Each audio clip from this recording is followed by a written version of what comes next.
अस्सलाम वालेकुम। आज के प्रोग्राम में हम पंडोरा पेपर्स, जिसके तहत पाकिस्तान में तकरीबन 700 ऐसे लीडिंग बिजनेसमैन, पॉलिटिशियंस, जनरल्स और मीडिया के लोग हैं जिनके नाम सामने आए, जिन्होंने पाकिस्तान से बाहर कंपनियां बना रखी थी। इसमें से कुछ हो सकता है लीगल हों और बहुत सी हो सकता है इल्लीगल हों। लीगल सिर्फ वो होंगी जो टैक्स ज़राए हैं, वो बाकायदा वो पूरा रूट जो है उसको फॉलो किया हो, FBI के पास डिक्लेयर्ड हो, बैंकिंग चैनल से ट्रांजैक्शंस हुई हों, कोई हिडन ज़राए या मनी लॉन्ड्रिंग के ज़रिए पैसा बाहर ना गया हो, तो वो तो हम कहेंगे कि लीगल है। बाकी अगर उसके अलावा कोई भी तरीक़ाकार अपनाया गया है तो वो इलीगैलिटी के ज़ुमरे में आएंगी। प्राइम मिनिस्टर ने इसके ऊपर तहकीकात के लिए कमीशन बनाने का ऐलान किया। आज का प्रोग्राम हम इसी इशू पे फोकस करेंगे, लेकिन प्रोग्राम शुरू करने से पहले ट्रेड के नंबर्स, कोई इकॉनमी का बड़ा नंबर हो तो मैं इसलिए हाईलाइट करता हूँ कि बाज़ चीज़ें पाकिस्तान के लिए बहुत अच्छी होती हैं और बाज़ लम्हा फ़िक्रिया होती हैं। जो ट्रेड के अदादोशुमार हैं वो इस वक्त लम्हा फ़िक्रियाँ हैं। 3 माह में फ़र्स्ट क्वार्टर के जो नंबर हमारे सामने हैं, पाकिस्तान को 11.6 अरब डॉलर का तजारती खसारा हो चुका है। 4 अरब डॉलर से ज़ायद पिछले महीने भी था, 4 अरब डॉलर से ज़ायद इस महीना जो सितंबर का ख़त्म हुआ है उस महीने में भी है। 18 अरब और 6 अरब डॉलर ये मुकाबला चल रहा है। हम गरीब मुल्क हैं, हम इतना बड़ा तजारती खसारा नहीं बर्दाश्त कर सकते, डिस्पाइट द फैक्ट कि रिमिटेंसेस बहुत अच्छी आ रही हैं। इन्वेस्टमेंट पाकिस्तान में है ही कोई नहीं, तो जितना फ़र्क होगा और पहले कर्ज़ों की अदायगी के लिए भी और इस खसारे को पूरा करने के लिए भी हमें मज़ीद डेट बोरो करना पड़ेगा। एक क्वार्टर में 11.5 अरब डॉलर, 4 से इसको मल्टीप्लाई कर लें, बाय एंड ऑफ ईयर हम इतना बड़ा पैसा नहीं दे सकते। प्राइम मिनिस्टर को और उनकी जो कैबिनेट मिनिस्टर्स हैं, इकॉनमी के जो कंसर्न लोग हैं, they should come up with a strategy. अगर इस तरीके से वो इकॉनमी में पंप करने की कोशिश कर रहे हैं ग्रोथ रेट को आर्टिफिशियली, जिस दिन हम डिमांड मैनेजमेंट की तरफ जाएंगे, जो करनी पड़ेगी क्योंकि इतने डॉलर्स पास नहीं है, दोबारा धड़ाम से नीचे गिरेंगे। तो सस्टेनेबल तरीकाकार अपनाइए। रुपया भी नीचे गिर रहा है और हमारे लिए ख़तरात भी बढ़ रहे हैं। जो मेन टॉपिक है उसी की तरफ आता हूँ। जो ख़बर छापी इंटरनेशनल कंसोर्शियम ने और उसमें पाकिस्तान से 2 लीडिंग जर्नलिस्ट थे, उमर चीमा और फ़खर दुरानी, द न्यूज़ से दोनों वो बस्ता हैं और दोनों ने उस तहकीकात में हिस्सा लिया। बड़े बड़े लोगों के नाम सामने आए, लेकिन पूरी फहरिस्त अभी 700 लोगों की सामने नज़र नहीं आई। वो ख़बर ये कहती है कि प्राइम मिनिस्टर तो एक रिफॉर्मिस्ट के तौर पर आए थे कि हम रिफॉर्म करेंगे, ट्रांसपेरेंट गवर्नमेंट लाएंगे जिसमें ये हुंडी हवाले वाली चीज़ें ख़त्म हो जाएंगी, लेकिन उनके करीबी लोग जो हैं वो मिलियंस ऑफ डॉलर पाकिस्तान से बाहर ले जाने में मुलव्वस हैं। अब करीबी लोगों में जो नाम शाया हो गए हैं वो मैं आपको पढ़ के बताता हूँ। इसमें से बहुत सारे लोगों ने कहा कि हमारी ये जो फ़ॉरेन कंपनीज़ हैं वो टैक्स के अंदर डिक्लेयर्ड हैं, तो जिनकी डिक्लेयर्ड होंगी और पैसा हुंडी वाले से नहीं गया तो वो तो बच जाएगा, बाकी इलीगैलिटी के ज़ुमरे में आएगा। तहकीकात ही बता सकती हैं। फाइनेंस मिनिस्टर शौकत तरीन का नाम इसमें शामिल है, मुनस लाई चौधरी, परवेज़ लाई के साहबजादे, उनका नाम शामिल है, फैसल वोडा उनका नाम शामिल है। इसी तरीके से डॉक्टर वकार मसूद, ये वज़ीर आज़म के मशीर थे ख़जाने के ऊपर, उनके साहबजादा अब्दुल्ला का नाम इसके अंदर शामिल है। काफ़ी सरप्राइजिंग नेम है। आई वॉज नेवर एक्सपेक्टिंग कि डॉक्टर वकार मसूद है उनके साहबजादे भी एक कंपनी बनाएंगे। इसी तरीके से खुसरो बख्तियार साहब, ये शुगर स्कैंडल के अंदर भी इनका नाम आया था और कई और हवालों से भी नैब का एक केस है उसके ऊपर भी खबरें आती हैं, उनके भाई का भी इसके अंदर नाम है। अब्दुल अलीम खान PTI के लीडर पंजाब के अंदर वज़ीर हैं, उनका नाम इसके अंदर शामिल है। शर्जील मेमन पाकिस्तान पीपल्स पार्टी से, उनका नाम शामिल है। अली डार इसहाक डार के साहबजादे, उनका नाम शामिल है। गो उनका दावा और वजाहत सामने आई है कि मैं कभी पाकिस्तान में टैक्स रेजिडेंट रहा ही नहीं, मैंने दुबई में सारा कारोबार किया है, तो मेरे ऊपर ये लॉ इतलाक़ इसका नहीं होता। इसी तरीके से उन्होंने खबर के अंदर कुछ नाम ऐसे शाया किए हैं जिसको उन्होंने कहा they are PTI donors, like Arif Naqvi Sharif family के भी करीब रहे और मौजूदा PTI गवर्नमेंट के भी बहुत करीब है। तारिक शफ़ी का नाम उसके अंदर शामिल है। PML काफ से चौधरी परवेज़ लाई की मिसिज़ का भी नाम उसके अंदर शामिल है। FBR के चेयरमैन और फाइनेंस सेक्रेटरी सलमान सदीक साहब के साहबजादे का नाम शामिल है। आर्मी ऑफिसर्स के नाम आए जिसमें जनरल शफातुल्लाह का नाम आया, राजा नादर परवेज़, ये MNA भी थे PMLN के, उनका नाम इसके अंदर शामिल है। मेजर जनरल नुसरत नईम, ये किसी ज़माने में DGC रहे हुए हैं और जनरल परवेज़ मुशर्रफ के ज़माने में, और अगर मैं मिस्टेक नहीं कर रहा तो परहैप्स जब मोहतरमा की असैसिनेशन हुई उस वक्त ये पोस्टेड थे एज DGC, अगर if I am not wrong. Umar और राहत खटक, ये हमारे एक फॉर्मर चीफ़ हैं, बास खटक उनके साहबजादे, उनकी कंपनी है। जनरल हबीबुल्ला खटक, सैफुल्ला फैमिली, उनके लोगों के नाम सामने आए। जनरल खालिद मकबूल के सन इन लॉ का नाम है एहसन लतीफ़ साहब का इसके अंदर। जनरल मोहम्मद अफजल मुजफ्फर, उनके साहबजादे का नाम शामिल है। गो उनकी भी वजाहत एक आई है लेकिन मैं उन वजाहतों में अभी जा नहीं रहा। जनरल तनवीर ताहिर वाइफ जहरा तनवीर, उनका नाम इसके अंदर शामिल है। बिज़नेस पर्सनैलिटीज़ हैं, ग्रुप के हैं शुएब शेख, नेशनल बैंक के हैं आरिफ उस्मानी, नेशनल इन्वेस्टमेंट ट्रस्ट के हैं डायरेक्टर अदनान अफरीदी, पेशावर ज़ल्मी के जावेद अफरीदी।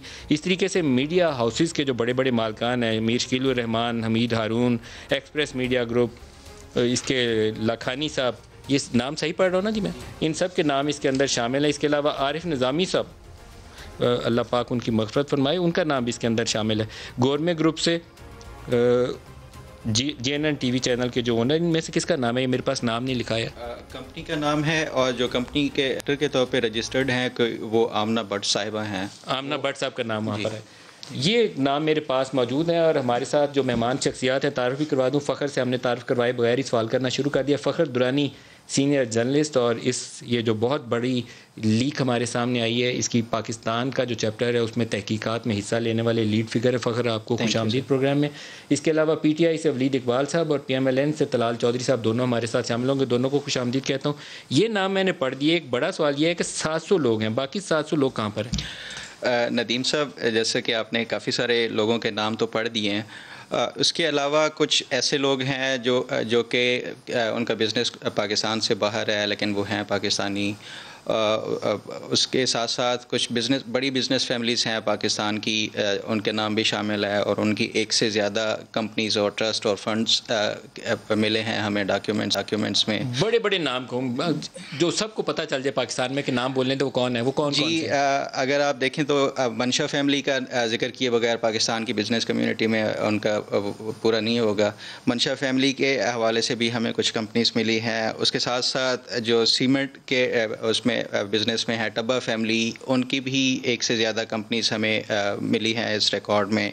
उसके साथ साथ सेगल फैमिली है जो कि एक रिनोन्ड पाकिस्तानी बिज़नेस फैमिली है, उनकी भी एक से ज़्यादा ट्रस्ट और फंड्स और ऑफशोर कंपनीज हैं।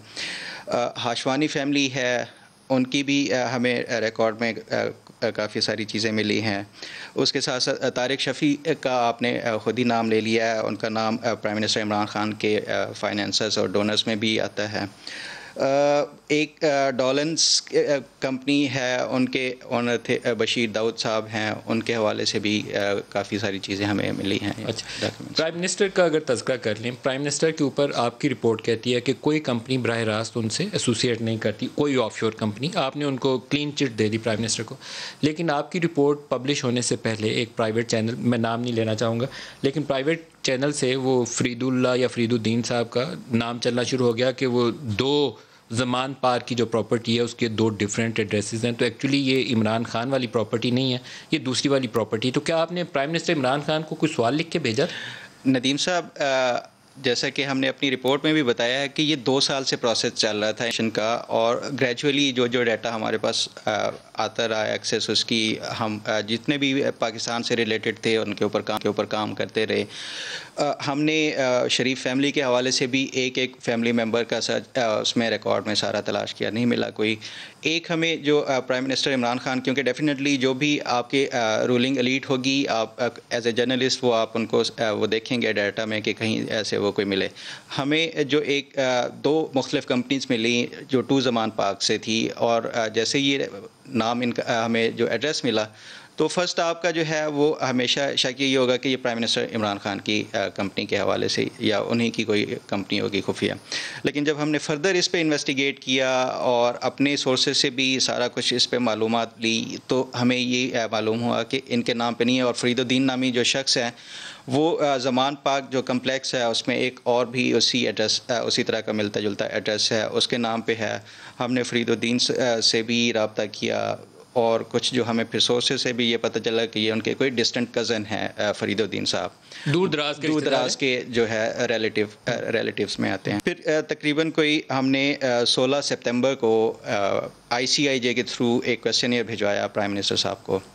तो प्राइम मिनिस्टर साहब की बिहाफ पे शहबाज गिल साहब ने एक डिटेल्ड जो है उनके सबके बाकी भी मुख्तलिफ वज़रा के हवाले से क्वेश्चंस थे, और भी जो इश्यूज़ थे उसमें उनके हवाले से भी क्वेश्चन थे, और एक क्वेश्चन ये 2 ज़मान पार्क के हवाले से भी था जिस पे इन्होंने डिटेल में जवाब दिया कि ये फरीदुद्दीन साहब जो हैं वो इनके कोई डायरेक्टली रिलेटेड नहीं है, और ये कन्फ्यूजन है एड्रेस की, और शुरू से ही ज़मान पार्क में ये एड्रेस की कन्फ्यूजन चली आ रही है। चलो, प्राइम मिनिस्टर की तो क्लैरिफिकेशन आपने दे दी, अपनी रिपोर्ट में भी दे दी जी, और प्राइम मिनिस्टर के तर्जमान ने भी दे दी। आपने जब बाकी वज़रा के सवाल थे वो भेजे, उसके ऊपर उन्होंने क्या जवाब दिया? उस पे उन्होंने वही ज़्यादा अपना जो शुरू से एक अकाउंटेबिलिटी के हवाले से कि एहतसाब सबका होगा, और हमने जो एक जद्दोजहद की थी पाकिस्तान की सियासत में कि करप्शन फ्री पाकिस्तान होगा, मतलब जो एक शुरू से ही प्राइम मिनिस्टर इसका प्रचार करते आए हैं, करप्शन फ्री पाकिस्तान और सबका एहतसाब, उस हवाले से उन्होंने कहा, और कि अगर कोई इन्वॉल्व होगा उनके मिनिस्टर्स में से तो वो अकाउंटेबिलिटी उनसे स्टार्ट करेंगे और एक्शन लेंगे, ये सब कुछ। आपकी स्टोरी में एक बड़ा ज़बरदस्त कनेक्शन है, जो आपने वो साहब आजकल हमसे वो डंडे के ज़ोर पे पैसे ले लेते हैं, वो जो कंपनी बनी हुई है नैब के साथ मिलके काम कर रही थी, ब्रॉडशीट, वो तारिक फवाद मलिक का आपने कनेक्शन जोड़ा है उन कंपनीज के साथ जो शौकत तरीन साहब के साथ आपने जोड़ी है। क्या उसमें कोई ट्रांजैक्शन भी, क्योंकि उन्होंने तो कहा एक काम के लिए बनाई थी, वो काम हुआ नहीं?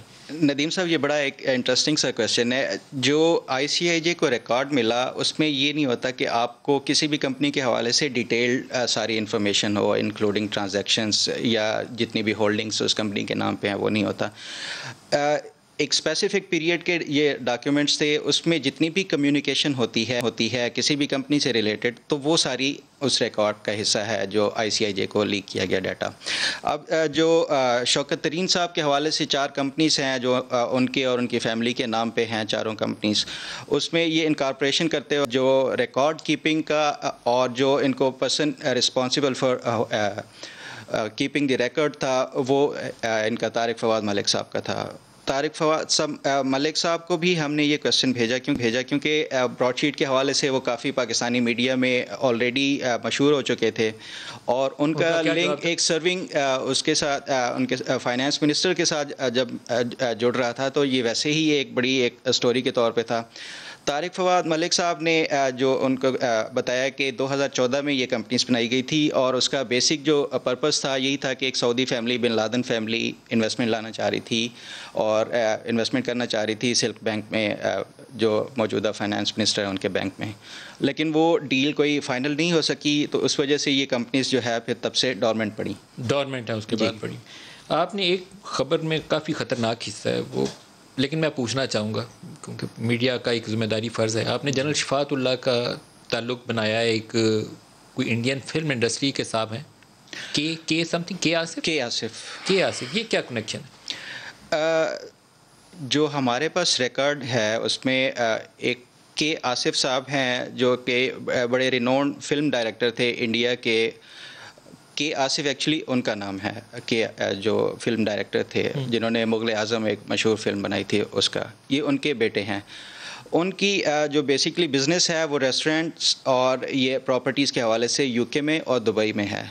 ये जो प्रॉपर्टी जनरल शफ़ाअतुल्लाह ने ख़रीदी है लंदन में, वो एक जो ऑफशोर कंपनी थी तलहा लिमिटेड, उसके नाम पे ख़रीदी, और जो ऑफशोर तलहा लिमिटेड थी वो पहले ओन कर रहे थे ये के आसिफ साहब, वो ये कर रहे थे जी। तो यहाँ से आपने वो कनेक्शन जोड़ा जी, क्योंकि ये पहले ओनरशिप उनकी थी, तो उनसे ये फिर इनके। और जनरल नईम नुसरत, उनका भी आपने हवाला दिया रिपोर्ट के अंदर, उनका क्या है? जनरल नुसरत नईम साहब की जो कंपनी है वो Afghan oil and gas limited है, और उन्होंने जब हमने उनको अप्रोच किया तो उन्होंने यही बताया कि ये कंपनी उनके भाई, बल्कि भाई नहीं, दोस्त बनवाई है ये कंपनी, और इसका कोई बिजनेस ट्रांजैक्शंस या इस तरह की कोई एक्टिविटी इस कंपनी के थ्रू नहीं की गई। नहीं, शायद किसी खबर में हवाला है कि कोई 3 उन्होंने कोई ऑयल के जी, हमने जब फर्दर उनको एक रेफरेंस दिया कि उसका कनेक्शन एक अफ़गान कंपनी से भी इसी तरह मिलते जुलते नाम से बन रहा था, तो उस पर उन्होंने क्लैरिफाई किया कि it was a brief but weird experience. वो उन्होंने लिखा हुआ सिक्योरिटी की वजह से उसमें पैसे नहीं थे बचे, तो कोई 80,000 या 3 ट्रक भेज के बचा, तो इसके बाद उन्होंने किया नहीं। ये मैंने आपकी शायद किसी खबर में उसका तज़किरा पढ़ा है।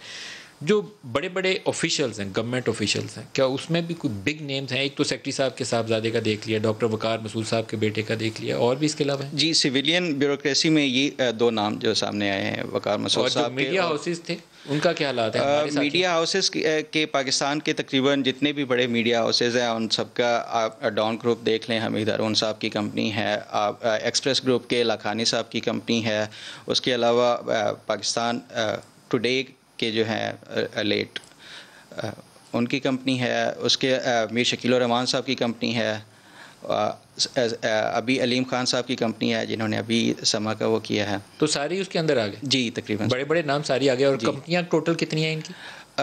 सबकी एक एक कंपनी। और ये तो आप नहीं अभी गेस कर सके होंगे कि उसके अंदर एक्चुअल ट्रांजैक्शंस कितनी हैं? जैसे मैंने आपको पहले बताया कि इतनी ज़्यादा डिटेल या ट्रांजैक्शंस के हवाले से कोई, क्योंकि आप फाइनेंस की रिपोर्टिंग करते रहे हैं, तो ये जो ऑफशोर कंपनीज में ट्रांजैक्शंस या इसका रिकॉर्ड शायद नहीं रखा जाता, और इस वजह से इसका कोई इस तरह की ट्रांजैक्शन। इसका जो बेस्ट अब फ्यूचर कोर्स है, प्राइम मिनिस्टर ने फर्स्ट स्टेप उसकी तरफ लिया है। पनामा में उस वक्त भी अनाउंसमेंट हुई थी, फॉलो अप नहीं था। वो जो 444 लोग थे, वो नवाज शरीफ की तो डिस्क्वालिफिकेशन हो गई, 444 बाकियों का भी तो बताते ना, एक पूरी टेबल छापते हैं कि ये केस का अपडेट है। इसमें भी 700 लोगों के ऊपर FBI, SCCP, इन लोगों से, स्टेट बैंक ऑफ पाकिस्तान और कंसर्न जो कमर्शियल बैंक हैं उनसे रिकॉर्ड लेके तो पाकिस्तानी कौम को बताना चाहिए कि ये पैसा कहाँ से आया, कहाँ गया, FBR में कौन सा डिक्लेयर्ड है, किसने नहीं डिक्लेयर किया। अच्छा नदीम साहब, एक इंटरेस्टिंग सी बात है कि ये जो 700 लोगों का है, इस पे हम कोई पिछले 1 महीने से डाटा कंपाइल कर रहे हैं, तकरीबन तमाम डिटेल्स इसमें, जिसका अगर CNIC नंबर है वो भी साथ कर रहे हैं, इनका एड्रेस, इनका ईमेल, इनके कॉरेस्पॉन्डेंस का जितने भी डिटेल्स हैं वो भी कर रहे हैं, साथ कोई एसेट्स हैं जिनके वो भी साथ इनके हम वो एक डेटाबेस बना रहे हैं नाम के अलावा और कंपनीज के।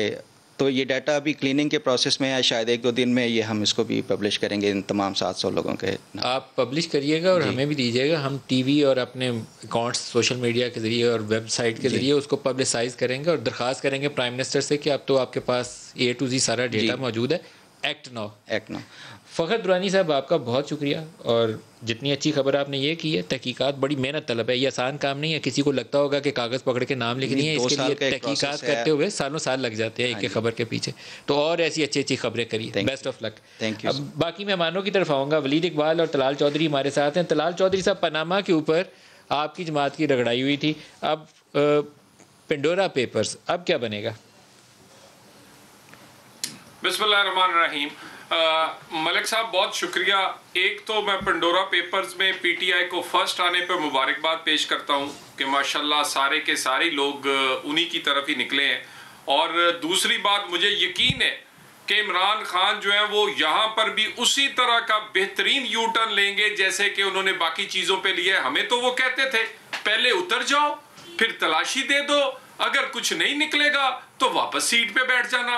तो ये जो 6-7 लोग उनके इर्द गिर्द हैं, ये इनको उतार देना जी, उसके बाद तहकीकात कर दें, उसके बाद ना कुछ निकले तो बैठा दें वापस, बल्कि हम जाएंगे इनको 7 सीटों पर बैठाने के लिए। मगर जब आपके हाथ रंगे हो, जब खुसरो बुख्तियार से आपने भी कुछ ना कुछ लिया हो, जब आपने किसी से वोट मांग के आप वजीर आजम बने हो, किसी से सियासी सपोर्ट लेकर आप अपनी सियासत चलाते हो, किसी से घर चलाते हो, किसी से किचन चलाते हो, किसी से पार्टी चलाते हो, जब आप खुद इस पूरे में रंगे हो तो फिर आप किस तरह एक्शन ले सकते हैं? सो एक्शन उसी तरह का होगा जैसे चीनी पे हुआ था, जैसे आटे पे हुआ, जैसे दवाइयों पे हुआ, जैसे तेल स्कैंडल पे हुआ, जैसे रिंग रोड पे हुआ। सो इस एक्शन की भी मुझे कोई उम्मीद नहीं है, क्योंकि इमरान खान इनडायरेक्टली खुद इन्वॉल्व है।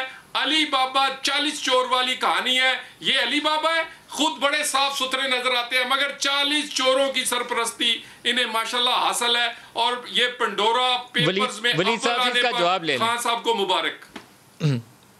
वलीद साहब से इसका जवाब ले लें। वलीद साहब, प्राइम मिनिस्टर ने अनाउंसमेंट कर दिया है, लेकिन वो असल इम्तहान जो है तभी होगा जब किसी एक्शन पे आएंगे, क्योंकि माजी में पनामा पेपर्स के मामले में हमने वो 450 लोगों के ऊपर एक्शन होते हुए नहीं देखा।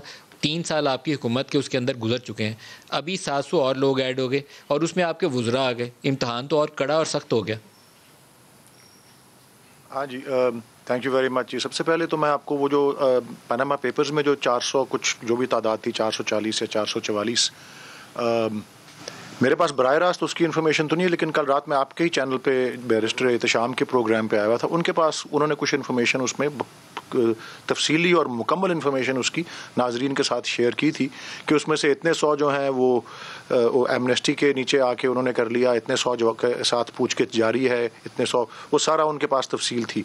तो उसे ज़रूर आप, क्योंकि अगर आपको ये इन्फॉर्मेशन जो चाहिए एमनेस्टी के नीचे आ जाए ना, उसके ऊपर ये नहीं कहना चाहिए कि वो एक्शन हो गया। वो एमनेस्टी के नीचे जिसको आ जाए उसको आप आम माफ़ी दे रहे होते हैं, जैसे आपने प्रॉपर्टी के अंदर लोगों को एमनेस्टी के नहीं वही उन्होंने 3 हिस्सों में उन्होंने 3 हिस्सों में उसको तकसीम किया था। मैं वैसे अर्ज कर रहा हूँ, मैं ये नहीं कह रहा कि वो सही है या गलत है, मैं कह रहा हूँ कि आपके चैनल, आपके एक कॉलीग के पास उसकी इन्फॉर्मेशन थी कि कुछ पे एक्शन जारी है, कुछ के एमनेस्टी है और कुछ सर एमनेस्टी तो अभी भी आप दे सकते हैं, लेकिन एमनेस्टी इज नॉट द इलाज, इलाज इज द एक्शन, ताकि वो उसको रोक सकें, तदारुक कर सकें। जी मैं पेंडोरा पेपर्स पे आता हूँ जी, और मैं एक तो बड़ा ऑब्वियसली कल रात से और ख़ास तौर पे आज अखबारात में बहुत ज़्यादा इंफॉर्मेशन ओवरलोड था, तो मैं ऑब्वियसली इनफरादी किसी के जवाब ना देने की पोजीशन में और ना मुझे देने की ज़रूरत है, क्योंकि वो जो इनफरादी शख्सियात हैं वो अपने जवाब खुद देंगी, और या अगर मुझे अपना वकील मुकर्रर कर लें तो उनके बिहाफ पे मैं ज़रूर जवाब दूँ, जब तक कि मेरे पास इन्फॉर्मेशन उनके ना हो। लेकिन मैं जनरली कुछ आपको बातें अर्ज़ करना चाहता हूँ। आप अपनी तमहीद में भी ये जिक्र किया, एक ऑफशोर कंपनी का, महज एक ऑफशोर कंपनी का होना जो है वो अज़ ख़ुद एक गलत कारी या जुर्म का इर्तिकाब का सबूत नहीं होता। ख़ास तौर पर अगर वो कानून के मुताबिक किसी आमदन या ज़राए से बनाई गई हो और काबिल इतलाक़ कानून, या जिसको अंग्रेज़ी में आप एप्लीकेबल लॉ कहते हैं, उसके मुताबिक ज़ाहिर भी की गई हो। तो ये फिर दोहराता हूँ कि महज एक कंपनी का होना, तो जितनी भी शख्सियात हैं उनका ताल्लुक किसी भी शोबे से हो, किसी भी पार्टी से हो, महज एक उनके नाम में 1, 2, 4 कंपनियों का होना जो है, असल बात यह है अगर जुर्म का इर्तिकाब या गलत कारी वहाँ इन्वॉल्व है जहाँ पे वो ज़ाहिर नहीं की गई हुई, जहाँ पे उनको किसी काले धन से या अनडिक्लेयर्ड मनी से जो है एक्वायर किया गया है और उसको छुपाने के लिए किया गया है इस्तेमाल। अदरवाइज़ तो by the way Pakistan government भी वक्तन फ़वक्तन, ये आज की बात मैं नहीं कर रहा, पाकिस्तान गवर्नमेंट पिछली कई दहाइयों से मुख्तलिफ मामलात के लिए जायज़ तौर पर ये ऑफशोर कंपनीज बनाती रही है। ये रूजवेल्ट होटल ऑफशोर कंपनी के ज़रिए ही न्यूयॉर्क में PIA होल्ड करता है, एक बाकायदा ऑफशोर कंपनी है। पाकिस्तान की गवर्नमेंट, ये भी कुछ ढकी छुपी बात नहीं है कि न्यूक्लियर प्रोग्राम भी जो पाकिस्तान का था उसके लिए अगर गवर्नमेंट खुद सामने आके कुछ ऐसे मेटल्स अगर इंपोर्ट करती तो वो नहीं कर सकती थी, पाबंदी थी, तो उसको सर्कमवेंट करने के लिए एक ऑफशोर कंपनी बना के उससे वो मेटल्स लाए और बनाए और उसके ज़रिए माशाल्लाह पाकिस्तान न्यूक्लियर आर्म्ड स्टेट भी बना। तो बहुत से जायज़ और प्रॉपर तरीके होते हैं जिससे आप ऑफशोर कंपनीज बनाते हैं, और बहुत से अगर अफराद इसमें ऐसे भी हैं। अब कई लोगों का फॉर एग्जांपल शौकत तरीन साहब का कहना यह है कि जी बिल्कुल वो कंपनियां हैं, वो बनी थी लेकिन वो गैर फ़ाल हैं, कभी उन्होंने ना कोई असासा लिया है, ना कभी उन्होंने बैंक अकाउंट्स कोई खोले हैं या ऐसी कोई और चंद और। Sir rule of thumb is कि वो आप जब कंपनी बनाएं या उसमें से कोई ट्रांजैक्शन करें या ना करें, लेकिन पैसा बाहर ले जाएं या कुछ भी करें तो आपको रिटर्न्स में डिक्लेयर करना होता है। इरफान कादिर साहब हमारे साथ हैं, मैं दोबारा आपकी तरफ आता हूँ। इरफान कादिर साहब, ये जो नाम 450 पहले आया था पनामा में, 700 और पाकिस्तानियों का आ गया, इसका कोई तहकीकात का कोई एक स्टैंडर्ड SOPs होने चाहिए कि ये तरीकाकार है, इसके अंदर जो पूरा उतरता है वो तो ठीक है, क्लीन चिट, बाकियों के ऊपर एक्शन होगा, वो क्या होना चाहिए? मैं समझता हूँ कोई तहकीकात की ज़रूरत नहीं है फिलहाल, और उसी सूरत में तहकीकात की जाए। अगर किसी के खिलाफ कोई एविडेंस है, कोई प्रेडिकेट ऑफेंस का कि किसी ने मनी लॉन्ड्रिंग वाकई की है, लेकिन ऐसे ही खामखा तहकीकात शुरू कर देने किसी के खिलाफ। इससे पहले आप देखें पनामा में क्या हुआ, कोई तवीयत किसी के खिलाफ कुछ भी नहीं हुआ, सिर्फ वो मियां नवाज शरीफ के खिलाफ हुई थी, और वहाँ से हम देखते हैं कि उनकी गवर्नमेंट जो है उस वक्त कैबिनेट उसको हटा दिया गया था, और वरना तो कभी किसी के खिलाफ हुई नहीं वहाँ पे। अब एक के नज़ीर है मियां नवाज शरीफ साहब के खिलाफ कि उनका नाम आया था, तो उस पर सुप्रीम कोर्ट ने खुद ही तहकीकात कर दी थी। तो उस नज़ीर को अगर सामने रखें, तो अब अगर सुप्रीम कोर्ट तहकीकात नहीं करता तो फिर बात सुप्रीम कोर्ट पे आएगी कि भाई ये डबल स्टैंडर्ड्स क्यों है। तो लिहाजा सुप्रीम कोर्ट को ये तो तरीका ही हो सकता है कि मियां नवाज शरीफ का केस जो है उसको रिविजिट करें और इन आइसोलेशन, चूंकि एक ऐसी चीज है जो कि पाकिस्तान की 70 साल तारीख में कभी नहीं हुई। तो इरफान साहब उस वक्त क्या प्राइम मिनिस्टर ने खुद सुप्रीम कोर्ट को दावत नहीं थी दी इस काम के लिए? किसने जी? उस वक्त वजीर आजम नवाज शरीफ ने, जो उस वक्त वजीर आजम थे, उन्होंने खुद सुप्रीम कोर्ट जाने का फैसला नहीं था किया?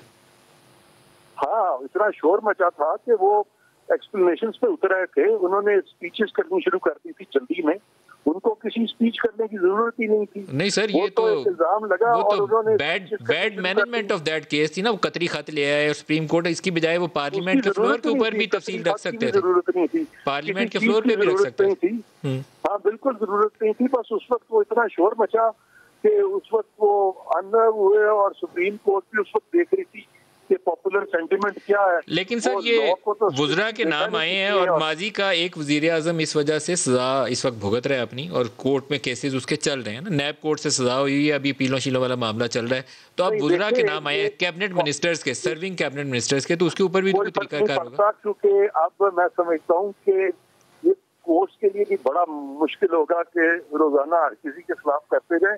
ये तो मैंने आपको कह दिया कि एक वजीर ऐसी आ गई है कि उसको अगर बेहतर है कि ये रिविजिट कर लें ताकि आइंदा सबके लिए इवन फील्ड रहे। और ये कहना कि जी किसी की अगर ऑफशोर कंपनी है, तो हमें पता है हमारे हमसाए मुल्क हिंदुस्तान में बहुत सारे बड़े बड़े बिजनेसमैन हैं, न सिर्फ ऑफशोर कंपनी है बल्कि उनकी तो बड़ी बड़ी फैक्ट्रीज हैं ऑफशोर। इसमें खास तौर पे मित्तल्स हैं, अंबानी हैं, टाटाज हैं, बिरलाज हैं। तो वहाँ पे तो उनके खिलाफ कभी भी कोई चीज नहीं की गई वहाँ के सुप्रीम कोर्ट ने या किसी ने। तो हम यहाँ अपने लोगों के खिलाफ इतने जबरदस्त तहकीकें शुरू कर देते हैं, तफ्तीश शुरू कर देते हैं। तो ये मैं समझता हूँ कि बड़ी ज्यादती है, बल्कि हमें चाहिए अपनी इकोनॉमिक पॉलिसी ऐसे करें कि फ्लाइट ऑफ कैपिटल ना हो और लोग जो है वो पाकिस्तान में इन्वेस्ट करें और लोग पाकिस्तान से बाहर न जाए। एक आखिरी सवाल आपसे पूछ लूँ वेरी ब्रीफली सर, चेयरमैन नैब किसी प्रेसिडेंशियल ऑर्डिनेंस, किसी एग्जीक्यूटिव ऑर्डर से उनकी मुद्दत मुलाजमत में तोसी होनी चाहिए? जी, इस पे एक फैसला है सुप्रीम कोर्ट का जिसमें एक ऑर्डिनेंस के जरिए एक एनेक्टमेंट में किसी चीज की तौसीक की थी, तो सुप्रीम कोर्ट ने कहा था कि जब ऑर्डिनेंस खत्म होगा तो उसके साथ ही वो तौसीक भी खत्म हो जाएगी। ये ज़ियाउल्लाह केस है और इस पे कुछ केस तो दूसरी तरफ है। इस पे जो लॉ है बड़ा मुबहम है, और अगर वही चेयरमैन नैब दोबारा आते हैं और किसी फर्द वाहिद के लिए ऑर्डिनेंस आता है तो एटलीस्ट ये तो जरूर कहा जा सकता है ना कि ये लॉ जो है फर्द वाहिद के लिए आया है। तो उस सूरत में ये गवर्नमेंट जो है वो कंट्रोवर्सी का शिकार होगी। मेरा नहीं ख्याल कि ये गवर्नमेंट चाहेगी कि वो कंट्रोवर्सी का शिकार हो इस स्टेज पे, कि वो इस हद तक साथ देंगे जस्टिस जावेद इकबाल का कि वो उनकी इस हद तक आगे चले जाएंगे। तो उस पर तो हुकूमत की अपनी साख जो है फिर खराब होगी, तो वो क्यों अपनी साख को खराब करेंगे? मुझे तो इस चीज की फ्रैंकली कुछ समझ नहीं आ रही कि क्यों इंसिस्ट किया जा रहा है कि उन्होंने अगर टेन्योर अपना मुकम्मल किया है तो जो लॉजिकली लीगली जो जायज चीज है वो करनी चाहिए। इरफान कादिर साहब बहुत शुक्रिया आप हमारे साथ रहे। साहब दोबारा आपकी तरफ आऊँगा। बहुत बड़े नाम सामने अगर आ जाएं तो फिर उसको संभालना भी पड़ता है, उसकी वो सियासी तौर पर, जैसे नवाज शरीफ का मामला था, उन्होंने कहा मैं अदालत जाता हूँ, कतरी ख़त को पेश किया गया। अब हम पीछे देखें या आपकी देखें तो सियासी तौर पर दो गलत फैसले थे। आप पार्लियामान के अंदर भी इन चीज़ों को डिबेट कर सकते थे, तफसीलात सबमिट कर सकते थे, तफ्तीश के लिए पार्लिमानी कमेटी बना सकते थे। अब दोबारा वुज़रा के नाम है, रिटायर्ड जनरल्स के भी नाम है, मीडिया के बड़े बड़े लोगों के नाम है, तो अब क्या करना चाहिए? देखिए, सबसे पहली बात है कि मियां नवाज शरीफ ने कम से कम अपने आप को खुद पेश किया। नहीं तो आपको याद है कि इनकी रिट तो फ्रिवलेस कह के और कहा गया इसमें तो पकौड़े भी नहीं बेचे जा सकते, इस रिट में इनकी फेंक दी गई थी। फिर तो वो जो एक पूरी की पूरी आपको पता है कि जिस तरह एक कहानी बनी हुई थी, जिस तरह सबको पहले ही पता था कि ये क्या रिजल्ट आएगा, कैसे JIT बनेगी, कैसे व्हाट्सएप की कॉलें। फिर आप देखें ना, ये दुनिया का वाहिद फैसला था सुप्रीम कोर्ट में जिसमें कंप्लेंटेड भी सुप्रीम कोर्ट थी, मुद्दई भी सुप्रीम कोर्ट थी, प्रोसिक्यूटर भी थी, उसके बाद वो उसने जज भी बनाया ओवरसाइट करने के लिए अदालत। यानी ऐसा फैसला दुनिया में नहीं आया सिर्फ, और उसका एंड रिजल्ट ये हुआ कि मियां नवाज शरीफ पनामा में नहीं निकले, वो आखिर फिर उन्हें अकामा पर निकालना पड़ा, जिससे इंटेंशंस जाहिर करती हैं कि वो सब कुछ क्यों किया गया। मैं तो इस वक्त कहता हूं कम से कम ये सब लोगों को पेश करना चाहिए अपने आप को। और मुझे तो कल से दो लोगों की डिटेल जो एक्सप्लेनेशन है वो समझ आई है, एक अली डार की और एक अलीम खान की। उन्होंने अलीम खान ने कहा मेरा सब कुछ जाहिर है, ये मेरे एसेट्स पड़े हैं, ये मैंने जाहिर किया हुआ, समझ आती है बात। इसी तरह ही अली डार ने कहा मैं तो सारी उम्र बाहर रहा हूं, मैं तो रहता ही, मैं दुबई, मेरा कारोबार है, मैंने दुबई जाहिर करनी थी अपनी ऑफशोर, मैंने की हुई है। सो ये तो बाकी बात, कम से कम लोग तो इतनी कोई खलाकी जुर्रत करें और अपने आप को पेश करें ना जी, नहीं तो कम से कम एक फ्लोर ऑफ द हाउस या और दूसरा देखें ना, खान साहब जो है वो उसी तरह आप रिट लेकर चले जाएं फिर सुप्रीम कोर्ट, क्यों नहीं जाते आप? या कम से कम अब जब वो उस वक्त कहते थे ये हुकूमत में है, सही तहकीकात नहीं हो सकती, तो अब ये हुकूमत में है, मैं कहता हूं नहीं तहकीकात हो सकती। मोने सलाई को छेड़ेंगे, पंजाब हुकूमत उल्टा देगा, खुसरो मुख्तियार को छेड़ेंगे, अब वफाकी हुकूमत उल्टाने की कसर नहीं छोड़ेगा। मैं आपको लेदू फैसल वाडा से लेकर, वो तो पहले प्यारा है, उसकी तो वो जो दोहरी शरीयत है, आज के दिन तक जो 2 घंटे का केस है हम उसका फैसला नहीं कर सके। सो बात ये, अगर तो प्यारों के केस है और ये प्यारों ने प्यारे ही रहना है तो इन पर कानून का इतलाक नहीं होता। कानून का इतलाक जो है वो सिर्फ उन पे किया जाता है इस मसले को लेकर, आपकी जमात इस मसले को लेकर सुप्रीम कोर्ट जाना चाहेगी, दरखास्त देंगे कि 184(3) के तहत जैसे नवाज शरीफ के खिलाफ केस शुरू किया था अभी भी शुरू कर दें? देखिए मलिक साहब, हम अदारों को कंट्रोवर्सीज में नहीं डालना चाहते। क्यों एफबीआर अपना काम नहीं करता, क्यों एससीसीपी अपना काम नहीं करती, मुझे ये बताएं ना। क्यों? सबसे पहले तो मैं इनसे पूछूं ना कि क्यों आपने एफबीआर अपना काम नहीं किया, एससीसीपी आपने अपना काम नहीं किया, एफआईए आपका काम था ये सब कुछ रोकना, मनी लॉन्ड्रिंग क्यों नहीं रोकी? सबसे पहले मैं ये पूछूं, उसके बाद कोई और बातें हम सीधे चले जाएं और फिर कंट्रोवर्सी एक नहीं लेकर आ जाए।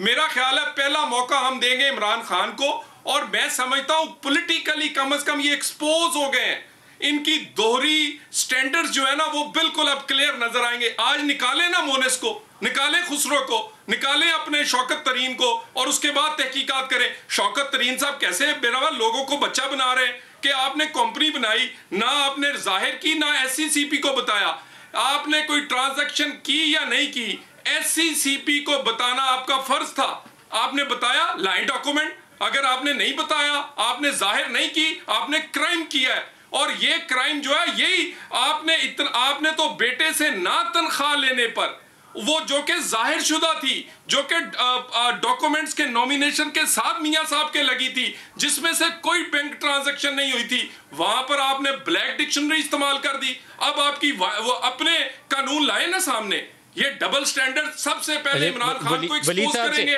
वलीद साहब से पूछते हैं, वलीद साहब क्या ये मुश्किल मरला है? आप लोगों को बहरहाल एक सियासी फैसला लेना है कि इन लोगों को, बड़े जो सीनियर सियासी लोग हैं, इनके ऊपर आपको क्या फैसला लेना है? Should they continue in office, और आप उन्हें बोलेंगे कि step back for a week और 10 डेज, हमें एफबीआर एससीसीपी से चेक कर लेने दो? जी, मेरे ख्याल में मैं आपको अर्ज़ करता हूँ, क्योंकि पिछले सवाल के जवाब में मैं आपको एक कानूनी सी बात कर रहा था, और मैं बतौर एक गवर्नमेंट के तर्जुमान के, मेरा फ़र्ज़ ये भी है कि मैं गवर्नमेंट की पोजीशन भी वाज़े करूँ। आप कुछ हद तक कर भी चुके हैं, और वो ये मैं दोहराता हूँ कि गवर्नमेंट ने, प्राइम मिनिस्टर ने ये एलानिया कहा है कि वेलकम करती है ये गवर्नमेंट इस तरह के इंकशाफात को, क्योंकि इससे एक्सपोज होते हैं लोग, और वो भले कहीं से भी उनका ताल्लुक़ हो, इस पे बाकायदा गवर्नमेंट जो है, और आपने भी कहा कि कमीशन के जो है फॉर्मेशन का ऐलान जो है वो किया गया है, और बड़ी बुनियादी सी चीज़ें बड़ी वाज़े तौर पे हर एक के बारे में सामने आ सकती हैं, और बड़े कम वक्त में आ सकती हैं। और वो ये उनमें कि जी ये एफबीआर के रिकॉर्ड से पता लग जाए कि जी ये जो जिन असासों का, जिन कंपनियों का लोगों के नामों से मंसूब हैं, उन लोगों की रिटर्न्स में उनका जिक्र है। अगर वो पब्लिक ऑफिस होल्डर्स हैं तो वो तो इलेक्शन कमीशन में भी दाखिल होते हैं, नॉमिनेशन पेपर्स में भी वो दाखिल होते हैं, वहाँ उनका डिस्क्लोजर है, वहाँ है या नहीं है। और वो एससीसीपी को अगर इतला देनी होती है, अगर वो कंपनी लॉ के तहत उसका भी कोई रिक्वायरमेंट है, वो तो बड़े कम वक्त में ये सारी बातें वेरीफाई हो सकती हैं। और इसके ऊपर ये भी मैं अर्ज़ कर दूं, अभी तलाल चौधरी साहब ने कहा कि जी सुप्रीम कोर्ट में क्या हुआ मियां नवाज शरीफ के साथ। इमरान खान साहब वहाँ पे पटिशनर थे, और वो बाकायदा जिस तरह आपने बताया उन्होंने अपने सारे दलाइल पेश किए। मियां नवाज शरीफ कभी कतरी ख़त ला रहे हैं, असेंबली में कुछ और कह रहे हैं, वो कोर्ट में कुछ और बात आ रही है। उसके बाद फिर हनीफ अब्बासी साहब ने, वो भी पटिशनर थे, उन्होंने इमरान खान साहब पे केस किया। 40 साल का रिकॉर्ड इमरान खान साहब, उनकी साबिका बेगम जो हैं जमाइमा गोल्डस्मिथ, जमाइमा खान, वो उन्होंने प्रोड्यूस किए, और कोर्ट ने डिक्लेयर किया उनको कि ये सारा कुछ जो था वो बिल्कुल जायज़ और प्रॉपर मनी ट्रेल के नतीजे में था, और कोई इसमें गलतकारी या मनी लॉन्ड्रिंग या जुर्म किसी किस्म का ब्लैक मनी नहीं था। तो prime minister and this government जो है वो बिल्कुल क्लियर है इस पे कि इसके ऊपर पूरी जो है तफ्तीश, और अगर कहीं गलतकारी है तो उसको कानून के मुताबिक उसके मंतकी अंजाम तक पहुंचाया जाएगा। अभी तक मैं वली साहब दोबारा चंद एक लोगों के बयान सामने आए हैं। मुझे ब्रेक लेनी है। एक आपको बात कहूँ कि जैसे नवाज शरीफ ने कतरी ख़त दिया था ना, बाज़ औक़ात बैड पॉलिटिकल मैनेजमेंट हर्ट करती है। आपकी हुकूमत में इमरान खान के ऊपर एलिगेशन नहीं है, ये ICIJ ने अपनी रिपोर्ट के अंदर लिख दिया, लेकिन आप 2 दिन पहले से वो खबर चलानी शुरू हो गए कि 2 ज़मान पार्क में 2 घर हैं, ये एक फरीद साहब हैं। ये आपको ICIJ की रिपोर्ट का इंतज़ार कर लेना चाहिए था, शायद आपको ना करना पड़ता। लेकिन मैं ब्रेक पे जाऊंगा, ब्रेक से वापसी पे आपसे दोबारा आगाज़ करूंगा। हमारे साथ रहिएगा जी।